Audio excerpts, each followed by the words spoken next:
boa tarde. Programa de todas as tardes, aqui da tela da Band, do som da Rádio Band News FM, está no ar, feriadão, dia 7 de setembro do ano de 2023, uma quinta-feira. Uma satisfação sempre ter a sua audiência. 987-89-5248, o WhatsApp para você participar com a gente. Não estranhe, Maria Lorena Alves está de folga hoje, nessa quinta-feira, dia 7, mas amanhã, sexta-feira, dia 8, ela vai estar aqui comigo na bancada do nosso Boa Tarde Bahia, tá certo? Nós temos duas entrevistas no programa de hoje. A primeira que a gente vai acompanhar foi a entrevista que eu gravei com o vereador da cidade de Vitória da Conquista, o Alexandre Xandó, do PT, que falou um pouco sobre as movimentações desta que é a segunda maior cidade do interior do estado, a terceira maior cidade do estado da Bahia, que está pegando fogo a política. Então vamos acompanhar a entrevista com o vereador Alexandre Xandó. O Boa Tarde Bahia começa agora um bate-papo que vai aparecer na janelinha aí no YouTube com o vereador da cidade de Vitória da Conquista, o Xandó, do PT. Xandó, nós que nos conhecemos pessoalmente quando eu estive aí em Conquista, mas agora a gente vai fazer esse bate-papo videochamada, dizer da minha alegria de recebê-lo aqui mais uma vez no nosso Boa Tarde Bahia, no som da Rádio Band News FM. Muito obrigado por aceitar o convite. Valeu, Vitor. Para a gente que é sempre um prazer estar dialogando, né, trazendo também informações a partir daqui do sudoeste da Bahia e desse mandato que a gente vem desenvolvendo aqui na cidade, né? Fui o segundo vereador mais votado da cidade, também fui candidato a deputado federal aí nas últimas eleições. Com isso a gente vem conseguindo dar visibilidade aos anseios de uma parcela da população que muitas vezes não se sente representada. E eu acho que esse é um dos grandes trunfos e ao mesmo tempo desafios do nosso mandato. Sobre a eleição de 24, você acredita que vai ser um Bavi em Vitória da Conquista, Xandó? Vai ser Valdenor de um lado e Sheila do outro? Sheila Lemos do outro? Com certeza. A eleição vai ser extremamente polarizada. Nós vimos o poder da máquina com o finado prefeito Wesley Guzmão, da forma como ele utilizou os seus mecanismos. Então não tenho dúvida que, apesar de hoje a prefeita estar muito mal avaliada, que a partir, né, desse uso da máquina, essencialmente agora que ela aprovou um empréstimo de 160 milhões de reais, então vai fazer uma série de obras que nós chamamos de eleitoreiras, né, que são obras que nós vimos aqui, algumas dessas obras, que elas não foram feitas com a qualidade devida, essas obras já precisando de reparos, então vai ser a máquina pública contra o Partido dos Trabalhadores. Lula foi vitorioso aqui em nossa cidade, os deputados federais e estaduais mais votados foram os deputados do PT, do PCdoB, de esquerda. Então, com certeza, nós vamos ter uma grande disputa entre Valdenor e Sheila Lemos. Mas não tenho dúvida que Valdenor será o próximo prefeito de Vitória da Conquista. A gente está conversando aqui no nosso Boa Tarde Bahia com o vereador da cidade de Conquista, o Xandó, do PT. Xandó, você tem um envolvimento forte com as religiões de matriz africana. Você não titubeia quando fala sobre o assunto, e já acompanhei discursos seus na Câmara de Vereadores de Conquista sobre o assunto, e também nas minhas andanças em Conquista, eu percebi que é uma cidade também muito conservadora, inclusive na parte religiosa. Como é para você, um representante da comunidade matriz africana, poder ir contra representantes, inclusive, desse espectro conservador da cidade, fazer atuação política? Pois bem, eu sou Ogã do Ileaxé Mititum, sou um praticante de candomblé, também sou capoeirista. Então a gente vem desse seio afro-brasileiro, da cultura, apesar de ser um homem branco, né, mas que tem esse envolvimento, né, e essa vivência na perspectiva afrocultural brasileira. E a gente, né, desde o primeiro momento, quando eu me coloquei como candidato, nós, em momento algum, nos escondemos nessa perspectiva religiosa. Sempre tivemos ao lado dos pais e mães de santo, né, mas não só, também tem um forte apoio de comunidades da Igreja Católica, essencialmente comunidades eclesiais de base, também algumas igrejas evangélicas que produzem um trabalho social também nos apoiam, né, mas é uma característica muito forte nossa essa da defesa dos terreiros, porque os terreiros acabam sendo aquela religião que ela é mais atacada, que nós vimos no Brasil com a religião que já foi criminalizada, literalmente já foi crime praticar candomblé, praticar umbanda no nosso país. Então, nesse sentido, o nosso mandato ele dá o que nós costumamos dizer que é um megafone, né? Porque essas vozes elas existem. Então não é que nós damos voz, mas que nós ajudamos a amplificar essas vozes a partir do nosso mandato. E Vitória da Conquista, apesar de ser de fato uma cidade muito conservadora, quando nós vamos observar aqui em Conquista, por exemplo, nós temos uma pesquisa que demonstra que nós temos mais terreiros de candomblé e de umbanda do que igrejas batistas na cidade. Nós temos aqui entre 100 a 200 terreiros de candomblé e umbanda. Esse é um dado que ainda vira e mexe, ele acaba, se inicia, mas não se termina essas pesquisas. E agora, com o Conselho de Igualdade Racial, nós estamos fazendo esse levantamento para garantir, inclusive, a imunidade tributária, porque os terreiros vêm sendo cobrados IPTU aqui na nossa cidade, enquanto as igrejas não pagam. E a partir de uma ação do nosso mandato, com a Rede Caminhos dos Búzios, nós conseguimos, na justiça, fazer com que a prefeitura parasse de cobrar esse IPTU. Então, nisso, a gente está fazendo um novo cadastramento dos terreiros e, com certeza, uma quantidade grande de praticantes de religiões de matriz africana em Conquista. Também como a comunidade quilombolas, né? Conquista está entre as 10 cidades do Brasil com a maior população de quilombolas, de acordo com o novo censo do IBGE. E como é que tem sido o diálogo justamente nessa defesa com o governo do estado, que tem uma secretaria voltada para esse assunto, e agora também com o governo federal, com ministérios também sobre essa defesa? Pois bem, agora nós voltamos a ter um governo federal que respeita e que valoriza as religiões de matriz africana e a população negra como um todo. Nós tivemos um presidente da República que dizia que os quilombolas eram pesados em arroba, né? Então, comparando aqui os nossos irmãos e irmãs quilombolas com gado, né? Sendo pesados por arroba. Então, nós voltamos a ter um governo que passa a dar visibilidade, a respeitar e propor políticas públicas. Já temos visto agora o governo estadual com o Bahia Sem Fome. Então, por exemplo, aqui em Conquista já chegaram várias doações do Bahia Sem Fome específicas para as comunidades de terreiro, que são comunidades que estão nas periferias, que têm um público pobre, né? Então, essa foi uma ação muito importante. Nós temos trabalhado também nessa perspectiva. Agora, da Lei Paulo Gustavo, os editais vão sair, né, especificamente com linhas para comunidades tradicionais de terreiros. Então, isso também é muito importante, é uma resposta do governo federal a essa demanda, né? Mas nós temos que avançar também em outros aspectos. Já vimos, por exemplo, a equiparação do crime de injúria racial com o crime de racismo. Então, isso foi muito importante, pois vemos que o racismo religioso ele acabava tendo essa perspectiva de que não se era apontado como um crime de racismo, mas sim como injúria racial. Então, agora passa a ter essa equiparação, passa também a ter uma pena maior. Então, nós vivemos agora um momento em que nós estamos retomando a visibilidade e que nós precisamos pautar mais e mais. Por exemplo, aqui na Bahia, nós estamos avançando nos processos de reconhecimento para tombamento desses terreiros, numa perspectiva de preservação patrimonial, memorialística.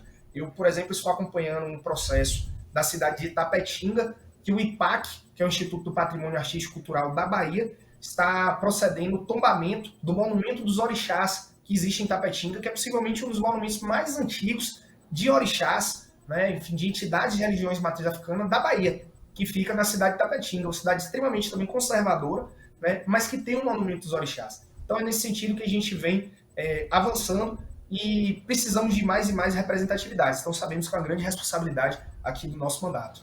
E para encerrar, eu ouvia muito essa reclamação do povo de Conquista, que Jerônimo ele roda o Sudoeste, mas não faz ainda uma grande agenda, um grande evento em Vitória da Conquista. Pelo menos ele pernoita e conversa com algumas lideranças.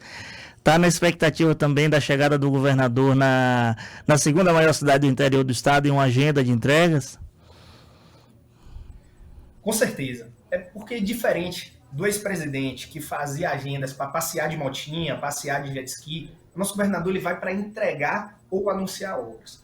Então, hoje está em andamento aqui na nossa cidade a duplicação de uma avenida que liga com a cidade de Barra do Choça, que é uma importante obra. Nós temos também uma dessas escolas de tempo integral, que na verdade aqui em Conquista foi feita a partir de uma conjunção de 4 colégios que eram vizinhos. Então isso também está dando trabalho, porque era uma estrutura antiga que temos que mexer na parte de hidráulica, de elétrica, mas com certeza vai ser entregue em breve, ainda esse ano, deve ser entregue esse complexo educacional. Também tem o anúncio de um outro complexo educacional desse aqui para a Vitória da Conquista, e nós temos levantado algumas demandas para que Jerônimo possa vir aqui para apresentar justamente esses apontamentos concretos. A exemplo de uma nova UPA, uma unidade de pronto atendimento, porque Conquista não tem UPA municipal, a única UPA que tem aqui é estadual. Então, nós já temos articulados, o mandato do deputado Valdenor esteve recentemente com o Jerônimo cobrando isso, e nós também estamos apresentando uma série de outros pleitos, como a reforma da pista de skate, que é um anseio forte aqui da juventude, né, como alguns espaços culturais também. Então, tudo isso nós estamos apresentando para o governador, para que ele possa vir aqui realmente fazer uma grande entrega nesse segundo semestre. Vereador Xandó, muito obrigado pela disponibilidade desse nosso bate-papo aqui no Boa Tarde Bahia. A gente que tem buscado estreitar esses laços com o Sudoeste também. Estamos em feira, estamos em conquista, estamos em Irecê. Então, é sempre bom conversar com as fontes das autoridades das cidades para a gente poder saber um pouco mais como é que estão os anseios do povo da Bahia. Obrigado e saiba que a Band é uma parceira, os microfones sempre abertos. Valeu, Vitor.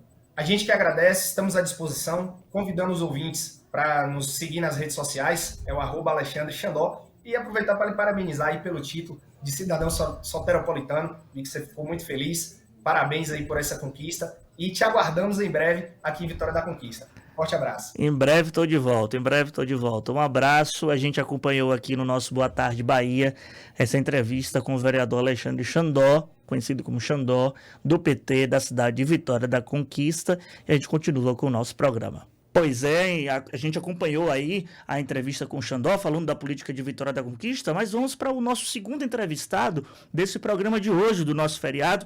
Ele já está aqui com a gente, nós já estamos vendo ele na janelinha da nossa tela da Band Bahia, do nosso YouTube, que nós estamos também ao vivo, Band News FM Salvador, do nosso YouTube. Professor Matheus Souza, professor de Relações Internacionais, já esteve aqui no nosso programa com a promessa de estar aqui mais uma vez para a gente destrinchar outros assuntos sobre a política internacional, que é um dos temas do nosso programa. Professor, boa tarde, satisfação em recebê-lo aqui mais uma vez. Boa tarde, Vitor, satisfação é minha de estar contigo e com a audiência da Band News. Professor, eu queria que o senhor fizesse uma análise sobre como está as relações internacionais, como estão aí as relações internacionais do Brasil. A gente tem acompanhado aí, o Brasil vai assumir a presidência do G20, um evento importante que vai acontecer. Eu queria que o senhor destacasse esse cenário que nós estamos passando atualmente. De fato, essa presidência assumida pelo Brasil do G20 é muito importante numa perspectiva de retomada do posicionamento que a política externa do governo Lula já teve quando da primeira passagem dele na presidência, né, que é de buscar fazer mais articulações com os países, né, que não estão tanto no centro das dinâmicas capitalistas. Essas coalizões podem ajudar interesses brasileiros em foros multilaterais. São coalizões importantes. A nossa expectativa é de que a estratégia dê certo. Aliás, as pautas parecem pautas que, enfim, não deveríamos deixar de lado, como a questão do combate à fome, em escala internacional também, né? O Lula está tentando aí se posicionar, por enquanto tendo a ser muito sucesso, como um articulador para a paz entre Rússia e Ucrânia, mas, de fato, é uma posição estratégica que o Brasil assume na presidência do G20 e está na esteira do que foi a política externa da primeira passagem do Lula, a avançar esses outros temas com uma perspectiva multilateral. Você que sintonizou agora, a gente está conversando com Matheus Souza, ele que é professor de Relações Internacionais, está conversando aqui com a gente no Boa Tarde Bahia. Professor, no próximo, na verdade, no próximo não. No 22 de outubro de 2023, que é um domingo, nós vamos acompanhar as eleições presidenciais na Argentina. A gente teve aí a questão das prévias, em que o Milei ele tem se firmado como um favorito na disputa, tem um público ultradireitista ali que agrada ele se posiciona assim, e uma das propostas dele é dolarizar a economia nacional. E eu me recordo que no último Boa Tarde Bahia que o professor teve aqui, falou que, de fato, a gente tem que acompanhar o que vai acontecer nas eleições da Argentina, porque isso pode impactar não só o Brasil, como a Bahia também. Explica mais pra gente. Sim, de fato. A Bahia tem relações muito densas com a Argentina, né? Acho que dois exemplos dão um indicativo disso. A gente tem em nossa capital o Consulado Geral da Argentina, né?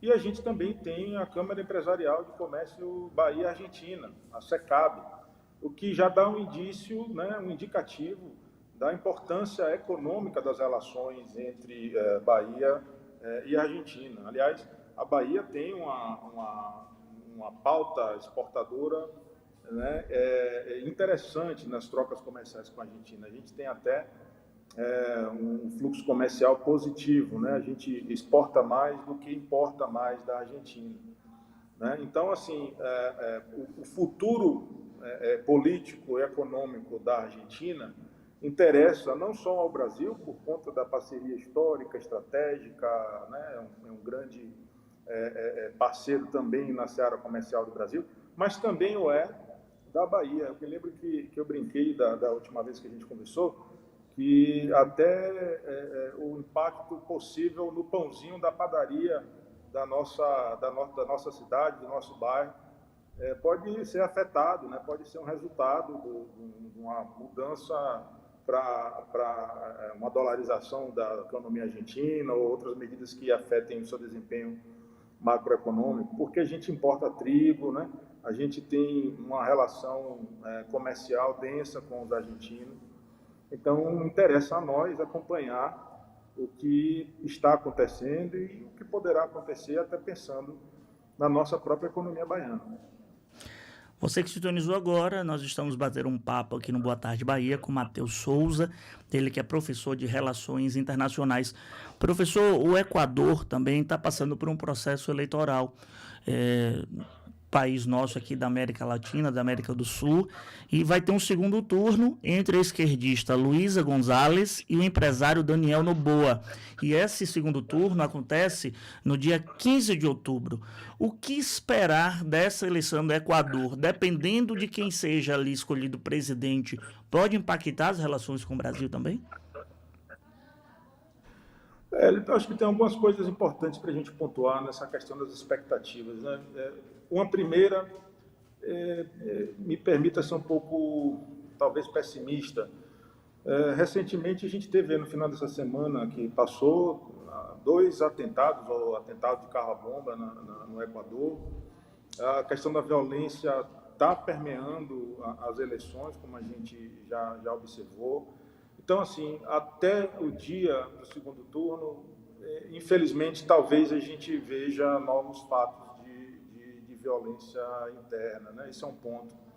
Um segundo ponto é que, independente de quem vá fazer a campanha e levar a vitória no Equador, o Brasil ele deve, né, assim, mantendo a tradição diplomática nacional, né, não interferir, né, respeitar essas eleições e trabalhar, né, na parceria com quem for eleito, né? A gente tem também relações históricas com o Equador, não é assim dos maiores parceiros comerciais que o Brasil tem no mundo, mas isso é mais um motivo para que a gente adense as relações, abra mais, né, mercado para as empresas brasileiras. Mas tem um outro ponto que é o seguinte: interessa ao Brasil, e aí repito, independente de quem ganha as eleições, afinal de contas a gente tem que respeitar a determinação da população equatoriana, mas interessa ao Brasil que o país se estabilize. Não é de interesse para o Brasil nem para nenhum dos vizinhos equatorianos. Aliás, o Equador não tem fronteiras territoriais com o Brasil, mas nos interessa que a situação lá se estabilize, né? Não é bacana, não é interessante para nós que pretendemos nos firmar como liderança sul-americana, que os eventos que estão acontecendo lá continuem acontecendo. Isso, inclusive, afeta negativamente, ou pode afetar negativamente, as trocas comerciais, os investimentos brasileiros no Equador, né? Enfim, tem toda uma possibilidade de desdobramentos nocivos se esse estado de coisas, né, se essa violência permanece. Então, assim, também acompanhar, né, colaborar sem interferir, mas esperar que a pacificação ali das forças políticas internas equatorianas se dê para que a vida possa continuar, a gente possa, né, caminhar nas relações bilaterais e também nos foros multilaterais, regionais ou não, né? O Equador pode ser ou pode continuar sendo um parceiro do Brasil nessas outras searas internacionais. E sobre a China, o que é que o senhor tem a nos dizer? Porque mais do que um parceiro hoje do Brasil, faz parte do BRICS, né? Que o Brasil tem um papel de destaque nesse banco internacional. A gente percebe também que tem um alinhamento da Bahia com a China. Nós temos aqui, por exemplo, o processo da instalação da BYD em Camaçari, havia a possibilidade dessa mesma empresa tomar conta, fazer parte da construção do VLT, mas uma questão aí contratual acabou não prosperando, e tem a questão principalmente da ponte Salvador-Itaparica. De fato, a China tem essa bola toda com o Brasil, ver o nosso país com bons olhos, ou só no puro interesse mesmo comercial, ou tem uma relação mesmo de parceria que a gente, como brasileiro, como baiano, consegue ter um retorno? Não, eu acho que, para além das questões de comércio e investimentos, a China tem, de fato, valorizado, inclusive a Bahia, né? Recentemente foi noticiado, e salvo engano, no dia 11 de setembro, vai ter a inauguração oficial do Instituto Confúcio na Universidade Federal da Bahia, né? Que é um instituto para ensinar idioma, cultura chinesa, etc. As relações bilaterais Brasil-China, no meu ponto de vista, elas têm que ser observadas a partir de dois principais elementos. O primeiro é o seguinte: é uma oportunidade, né? Realmente é um gigante econômico mundial, tem se firmado, não só econômico, mas como se dois lados da mesma moeda, tecnológico também, né? É um parceiro importante para o Brasil, e essa parceria, como disse há pouco, tem se desdobrado também em iniciativas nas agendas, né, culturais, né, etc. Por outro lado, a gente não pode deixar de ter em mente, quando eu falo a gente, eu me refiro à nossa política externa, e eu sei que são pessoas muito mais qualificadas do que eu para falar, mas, enfim, a China tem seus próprios interesses, né? A gente tem que ter clareza também de quais são os nossos próprios interesses, enquanto país que ainda tem um caminho para percorrer no que se refere ao seu desenvolvimento. Então, a parceria é bacana, a interdependência entre Brasil e China é uma realidade. Agora, há uma assimetria, do meu ponto de vista, tanto do ponto de vista econômico, tecnológico, com a China, nessa interdependência. A gente precisa hoje mais da China do que eles da gente, que, no meu ponto de vista, não pode ser esticada, se estender ao longo do tempo. A gente tem que buscar cada vez mais, mantendo o respeito, mantendo as relações, tirando proveito, né, das dimensões positivas dessas relações, mas também avançar os interesses brasileiros junto à China. A atração das indústrias, de investimento chinês, né, na área de veículos, né, de infraestrutura, como é o caso da ponte, pode ser interessante. Mas é interessante que a gente também não estabeleça uma relação de dependência, né, que nos inviabilize em nosso próprio protagonismo enquanto ator, agente de nosso próprio desenvolvimento. Isso na escala da Bahia e na escala do Brasil. E isso serve para a China e para qualquer outro país, né? A gente tem que ter a nossa autonomia, a gente não pode ser sempre ou ser levado a reboque, né, pela locomotiva econômica dos outros parceiros. A minha expectativa, em qualquer que seja o governo do poder no Brasil, é de que a gente avance nesse sentido.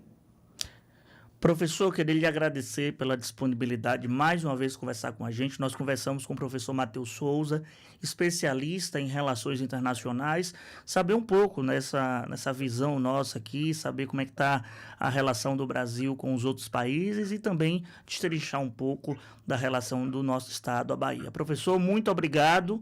Já sabe, daqui na próxima já ganha um crachazinho da Band News FM por ser uma nossa fonte cativa para falar desses assuntos tão importantes. Muito obrigado. Eu que agradeço, Vitor, contem comigo. Um grande abraço para você e toda a equipe e para a audiência da Band News. A gente vai continuando aqui o nosso Boa Tarde Bahia nos minutos finais do nosso programa. Eu queria lembrar a você que todos os nossos programas na íntegra estão disponíveis no nosso canal do YouTube, Band News FM Salvador. Vai lá, se inscreve. Primeiro abre o Google. Tem até aqui, ó, tá na tarja, abre.ai/Band News Salvador. Você já cai no nosso canal.